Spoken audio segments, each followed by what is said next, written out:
নিজের স্বার্থের জন্য অন্যের সাজানো স্বপ্নগুলো ভেঙো না। স্বার্থ মিটে গেলে তুমি হয়তো চলে যাবে, কিন্তু তার স্বপ্নগুলো আর সাজাতে পারবে না। মানুষ সবচেয়ে বড় ভুল করে তখনই যখন সে কারোর প্রতি অসম্ভবভাবে দুর্বল হয়ে পড়ে। আমি সেই পাখি যার ঠিকানা নেই, আমি সেই আকাশ যার চাঁদ নেই, আমি সেই সাগর যার তীর নেই, আমি সেই মানুষ যার কষ্ট বোঝার মতো কেউ নেই। যখন কেউ তোমায় সব সময় মিস করে তখন হয়তো তোমার খুব বিরক্ত লাগে, কিন্তু কষ্ট সেদিনই পাবে যেদিন বুঝতে পারবে তোমাকে মিস করার মতো কেউ নেই। হৃদয়ে জায়গা দেওয়া মানুষগুলোই একসময় হৃদয়ে আঘাত করে চলে যায়। এটাই বুঝি সত্যিকারের বাস্তবতা। আমি থাকবো না, হয়তো চলে যাব ওই দূর ঠিকানায়। তুমি ডাকলেও আমি আর আসবো না।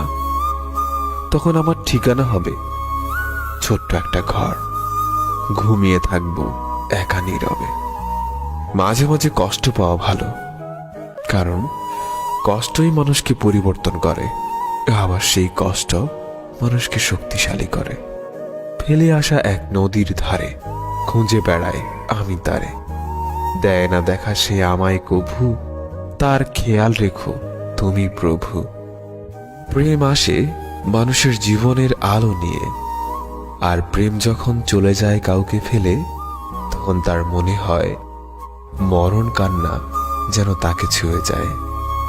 পাহাড়ের উপর দাঁড়িয়ে আকাশটা যতটা কাছে মনে হয়, আকাশটা ততটা কাছে নয়। ঠিক তেমনি কোনো মানুষকে যতটা আপন মনে হয়, আসলেই সে কখনো ততটা আপন নয়। চোখের অশ্রুটাও বেঈমান, ঝরে পড়ে তাও আবার অন্যের জন্যে। নিজের অস্তিত্বটাও এখন বেঈমানি করে শুধুমাত্র তোর জন্যে। কাগজের নৌকাটা না হয় খেলনা, কিন্তু তোমার দেখানো স্বপ্নগুলো কি ফেলনা ছিল?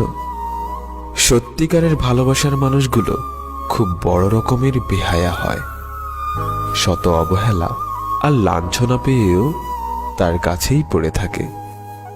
জীবনের শুরুতে কষ্টের সূচনা, হাজারো ব্যথা নিয়ে আমার রচনা।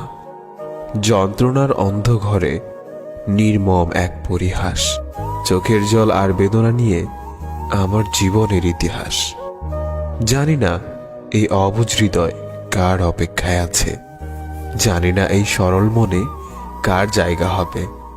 শুধু জানি হৃদয়ের ঘরে যাকে রাখবো সারা জীবন তাকেই ভালোবাসবো।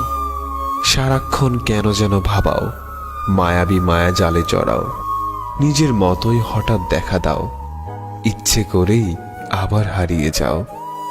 তোমার আর আমার দূরত্ব হয়তো 100 মাইলের, কিন্তু চোখ বন্ধ করলেই তুমি আমার পাশে। ভালোবাসার মানুষটা কাছে না থাকলেও তার জন্য পাশের সিটটা খালিই পড়ে থাকে।